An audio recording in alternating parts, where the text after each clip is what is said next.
Shalom, shalom, très chers téléspectateurs. Que Dieu vous bénisse là où vous nous suivez.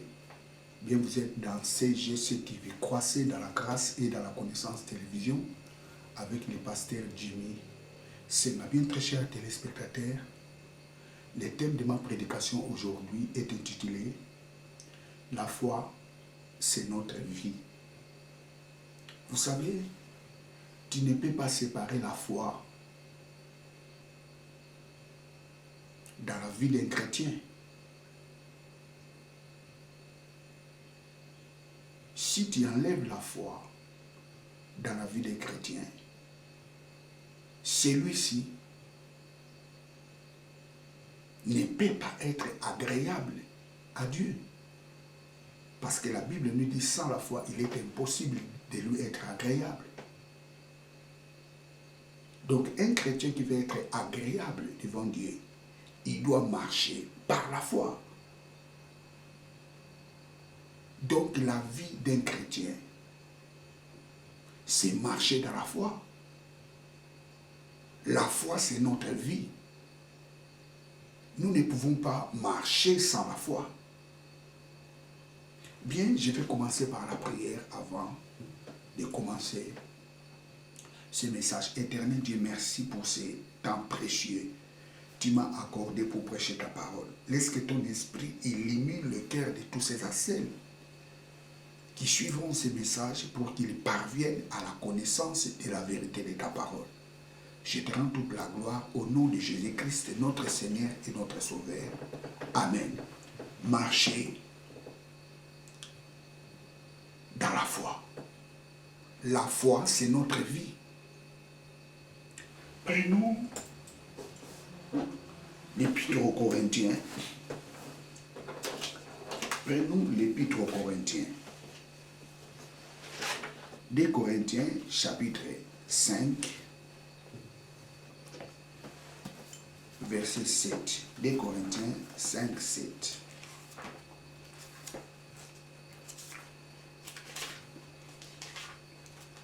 Deux Corinthiens 5, 7. 2 Corinthiens 5, 7. Car nous ne marchons pas, nous marchons par la foi et non par la vie. Je relis. Car nous marchons par la foi et non par la vie. Nous sommes pleins de confiance et nous aimons mieux quitter le corps et demeurer auprès du Seigneur. Je relis. Car nous marchons par la foi et non par la vie. Donc la vie d'un chrétien, c'est marcher par la foi. Nous marchons par la foi tous les jours de notre vie. Ce n'est pas aujourd'hui je marche par la foi et demain je ne marcherai pas par la foi, non. Notre vie est liée avec la foi. Nous marchons tous les jours par la foi et non par la vie. Praise God, alléluia. Lisons Hébreux chapitre 10, verset 38. Hébreux 10, 38. Hébreux 10, 38. Et mon juste vivra par la foi, mais s'il se retire, mon âme ne prend pas plaisir de lui. Mon juste vivra par la foi, mais s'il se retire dans la foi, il ne peut pas être agréable devant Dieu. Mon juste vivra par la foi. Notre vie est liée par la foi. Praise God.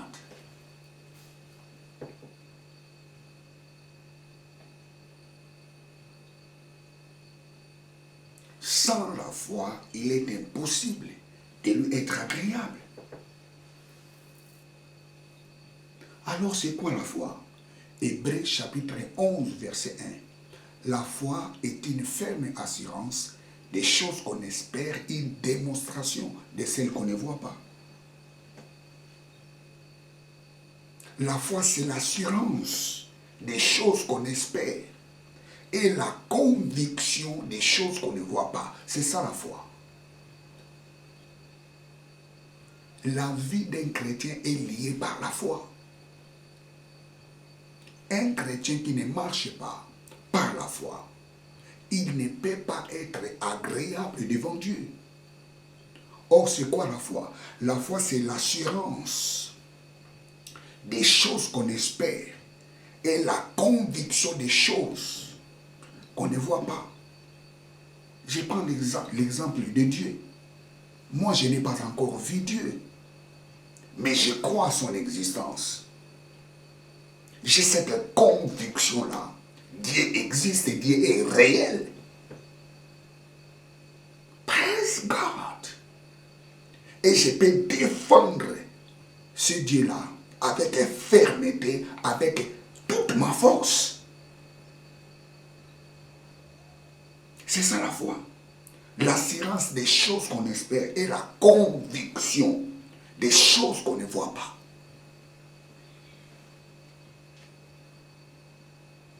Je crois, je suis sauvé. Avec fermeté, avec assurance, avec conviction. Et cette assurance-là peut apparaître une folie aux autres. Mais pour moi, ce n'est pas une folie. C'est la vérité. Ça, c'est la foi. Praise God.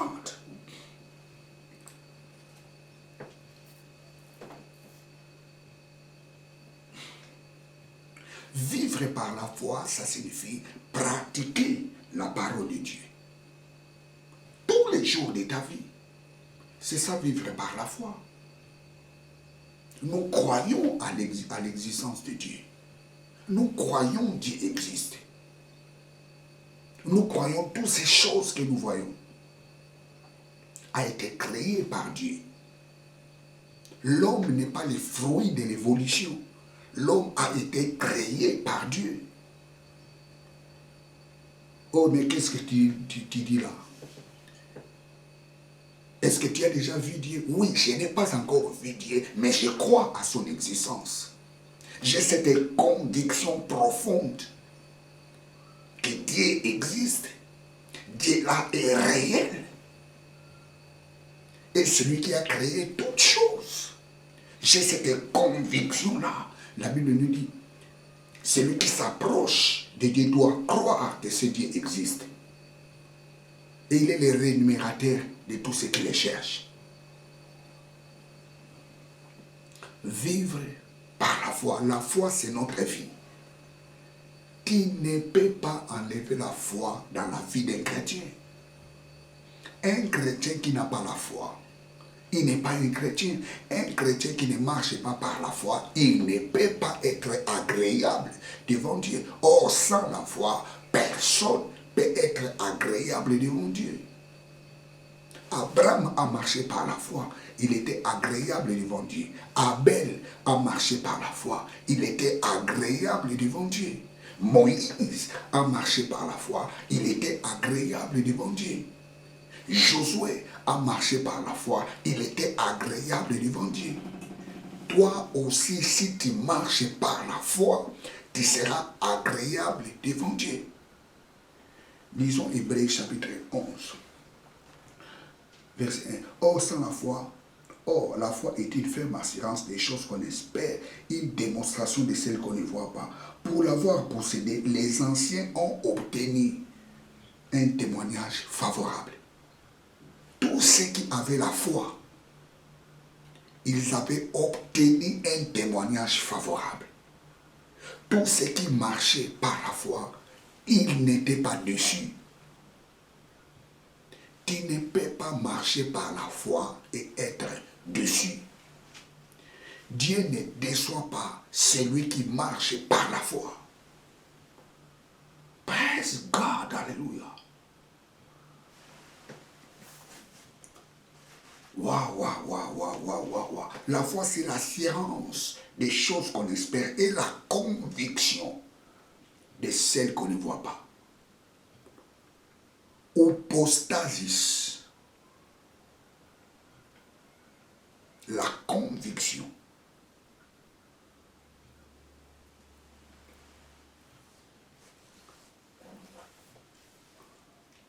La foi est une ferme assurance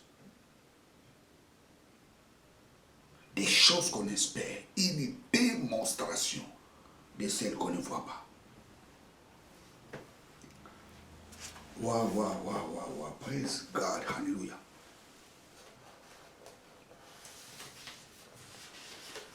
Vous savez, très chers téléspectateurs,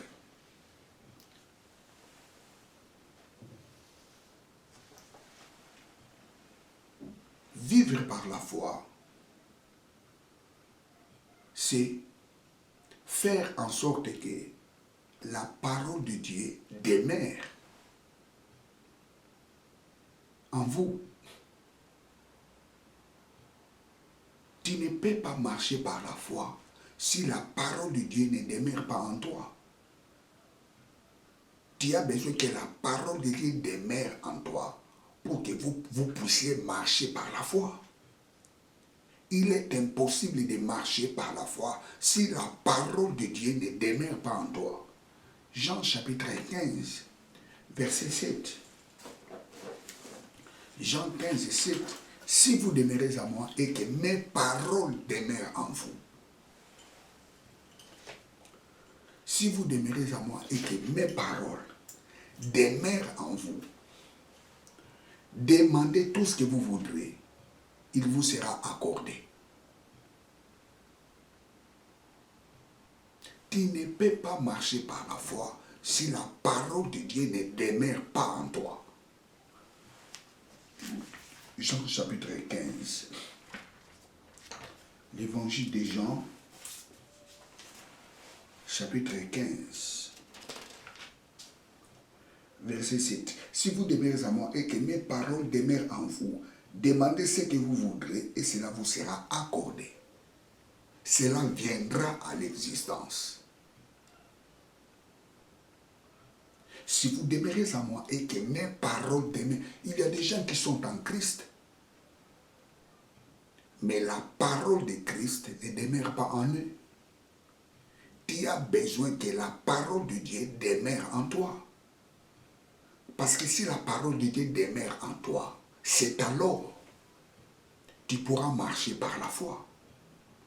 Il est impossible de marcher par la foi si la parole de Dieu ne demeure pas en toi. Praise God, hallelujah.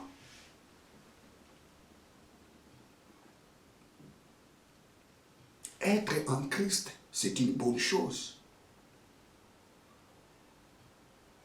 Mais tu as besoin que la parole de Dieu demeure en toi. C'est pour ça que la Bible nous dit, Dieu veut que tous soient sauvés et parviennent à la connaissance de la vérité. Tu peux être sauvé, mais sans parvenir à la connaissance de la vérité. Dieu veut que nous parvenions tous dans cette vraie connaissance de la parole de Dieu. Si vous demeurez à moi et que mes paroles demeurent en vous, demandez tout ce que vous voudrez, il vous sera accordé.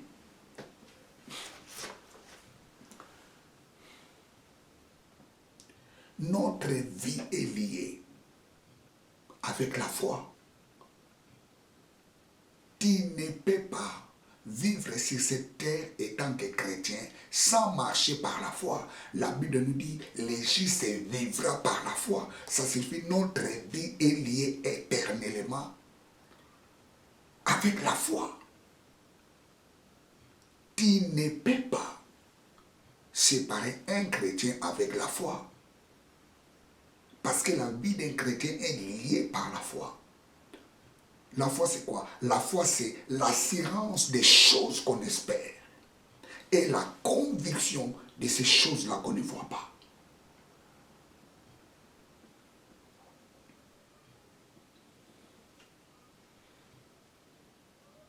David marchait par la foi. C'est pour cela, devant les circonstances, il proclamait la parole de Dieu. L'Éternel est ma lumière et mon salut. De qui aurais-je crainte? Prenons psaume 27. David était un homme de foi.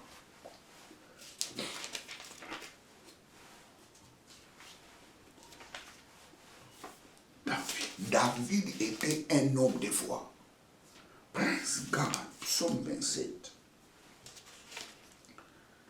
Psaume 27. L'Éternel, psaume 27, verset 1. L'Éternel est ma lumière et mon salut. De qui aurais-je crainte? L'Éternel est le soutien de ma vie. De qui aurais-je peur?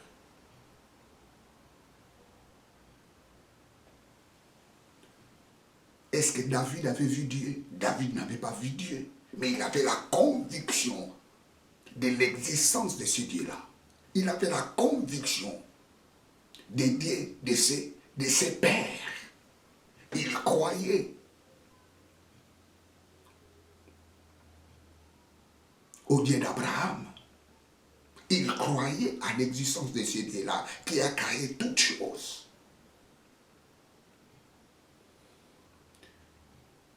Praise God. Les gens pensent que David avait vu Dieu. Non, David n'avait pas vu Dieu. Il croyait à l'existence de ce Dieu. Il croyait à la parole des prophètes.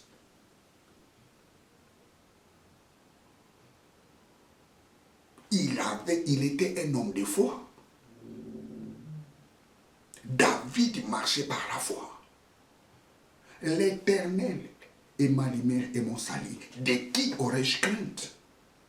L'Éternel est le soutien de ma vie. De qui aurais-je peur?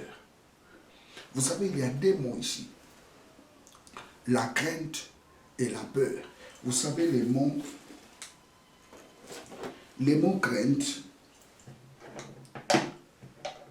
crainte, en hébreu, c'est yara. Yara.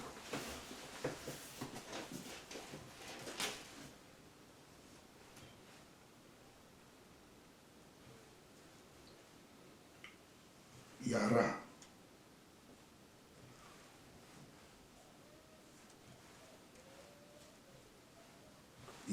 Yara signifie la crainte. Craindre. C'est le verbe craindre.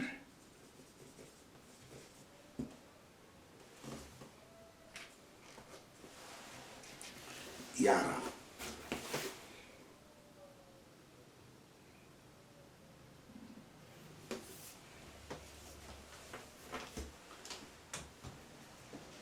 L'Éternel est mon salut. De qui aurais-je crainte?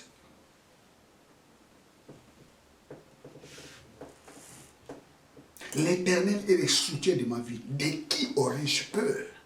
Le mot père en hébreu c'est pakad. Pakad. Pakad. Pakad. Peur. Ou trembler. Je veux dire, c'est le verbe trembler.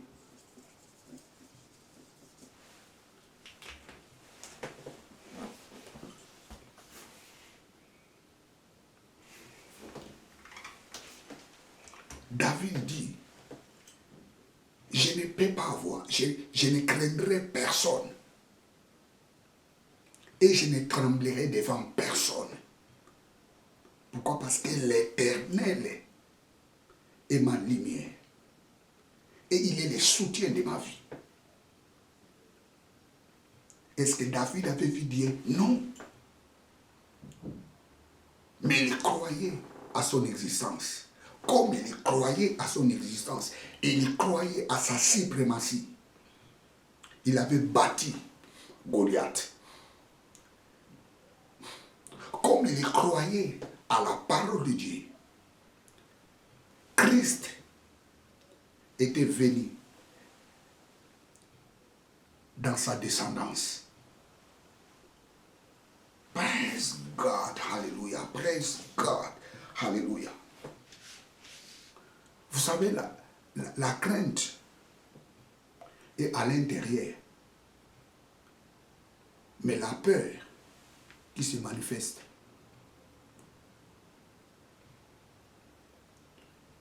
L'Éternel est la lumière de ma vie. L'Éternel est ma lumière et mon salut. De qui aurais-je crainte? Oui, peut-être tu vis dans la crainte.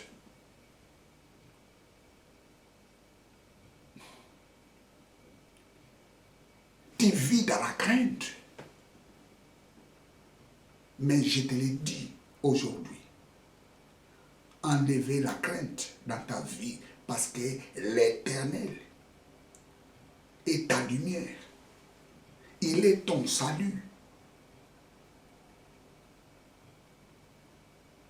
Enlève la crainte qui est dans ton intérieur. Débarrasse-toi de la crainte. Parce que c'est la crainte qui va t'empêcher d'avoir une projection lointaine de ta vie. La crainte t'empêchera de progresser dans ta vie.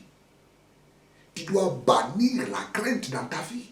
Pourquoi? Parce que l'Éternel est ta lumière et ton salut. Débarrasse-toi de la peur. Ne tremble pas devant les gens. Ne tremble pas devant les obstacles. Ne tremble pas.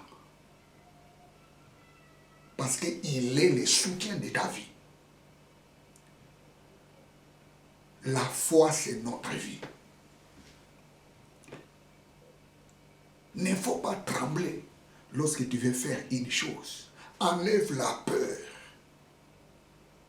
Débarrasse-toi de la crainte dans ta vie. Parce que l'Éternel est ta lumière. Il est ton salut. La lumière, c'est la connaissance de la parole de Dieu. Praise God, alléluia.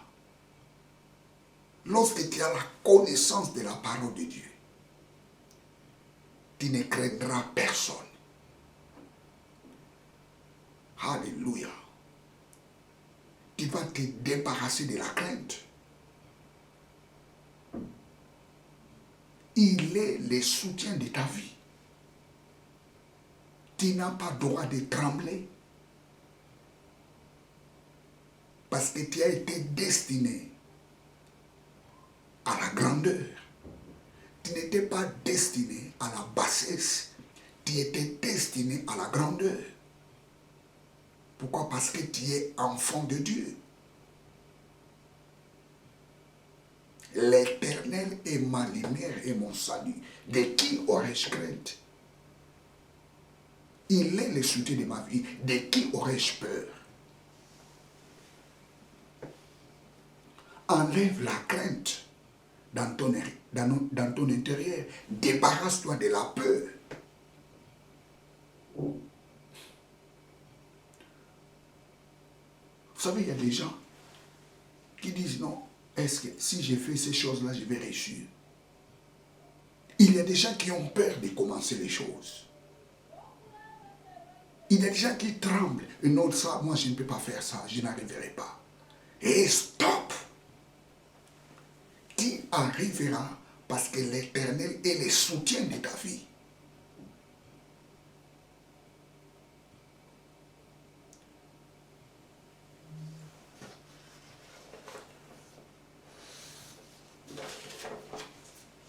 Vivre par la foi, c'est voir les choses par rapport à la parole de Dieu et non par rapport à la rationalité. Vivre par la foi, c'est voir des choses par rapport à la parole de Dieu et non par rapport à l'intellectualisme. Nous marchons par la foi et non par la vue.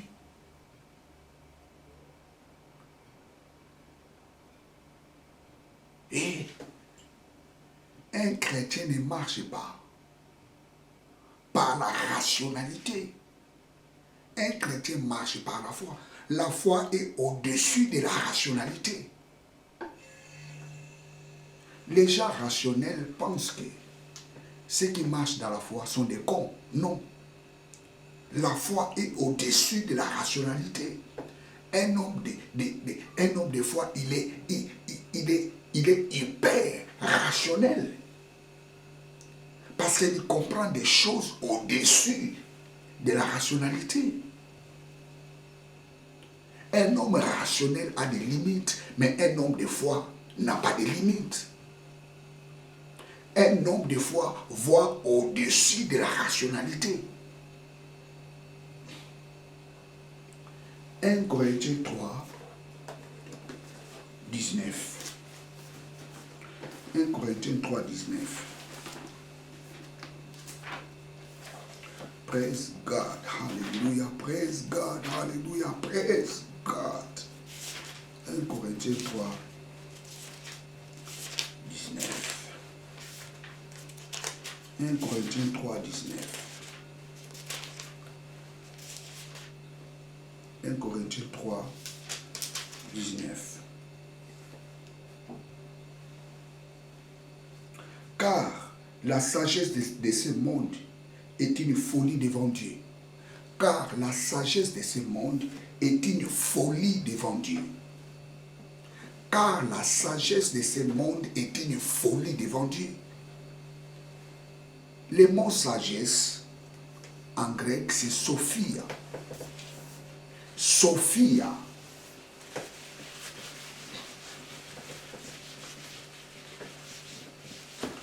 Le mot sagesse, en hébreu, en grec, c'est Sophia.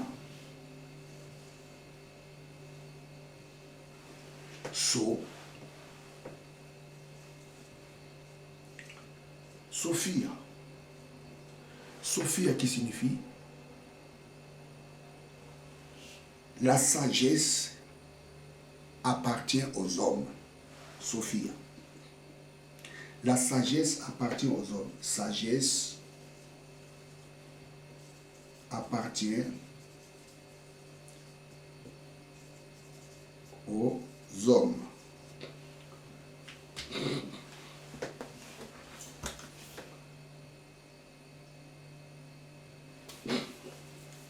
Sophia, ça signifie la sagesse appartient aux hommes. Ça, c'est Sophia. Waouh, waouh, waouh, waouh. La sagesse de Dieu est une folie devant Dieu. C'est-à-dire la sagesse des hommes, les Sophia des hommes, l'intellectualisme des hommes, la rationalité des hommes est une folie devant Dieu. Vous savez, quand quelqu'un dit oh, Dieu n'existe pas, il est fou.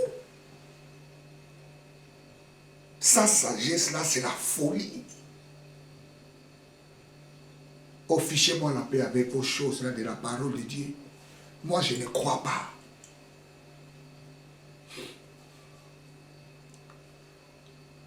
Le monde n'était pas créé par Dieu. Où est Dieu?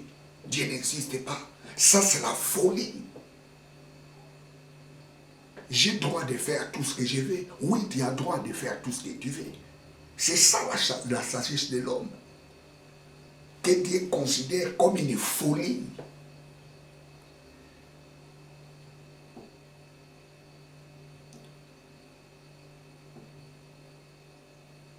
La sagesse des hommes est une folie devant Dieu.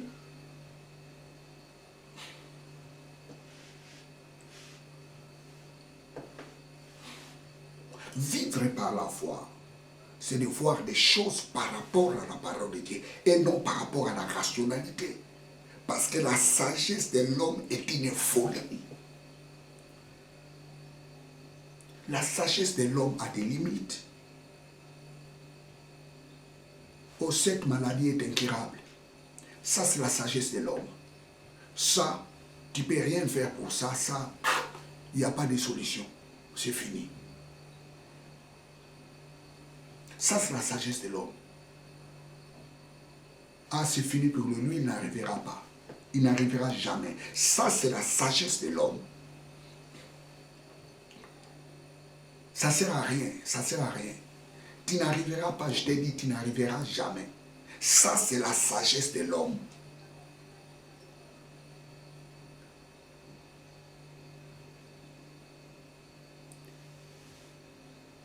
Waouh! Vous savez, la Bible nous parle de la résurrection des morts.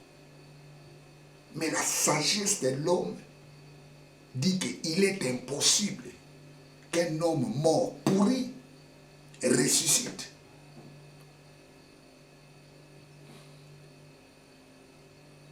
Mais la Bible enseigne à l'homme, si tu ne crois pas à ça, à la résurrection, comment est-ce qu'une graine plantée sur la terre, pourrie, cette graine pourrie, revient à la vie?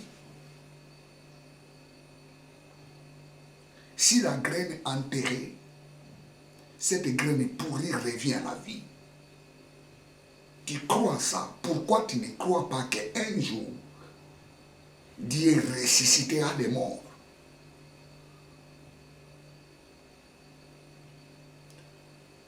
La nature nous enseigne sur la résurrection, mais l'homme incrédule refuse de croire sur la résurrection des morts.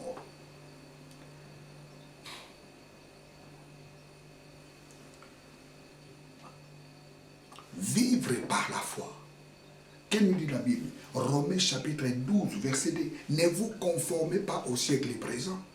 Ne vous conformez pas à la sagesse de ce monde, mais soyez transformés. Soyez métamorphomai. Soyez métamorphosés par le renouvellement de l'intelligence. J'aime beaucoup ce mot transformé qui est en grec métamorphosé. Métamorphomai. Soyez métamorphosés. Lorsqu'on dit transformer, des fois les gens n'arrivent pas à bien comprendre. Le vrai mot grec, c'est métamorphosé. Un changement radical. Soyez métamorphosés. Ça signifie lorsque les gens te voient, n'arrivent plus à te reconnaître. Mais celui-ci était voleur. Mais il était clochard. Mais il était un alcoolique. Mais il ne l'est plus. Ça, c'est les métamorphoses. On ne voit plus les anciennes traces. C'est comme une chenille qui se transforme en papillon. Lorsque tu observes les papillons, tu ne vois aucune trace d'une chenille. Soyez métamorphosés par le renouvellement de l'intelligence.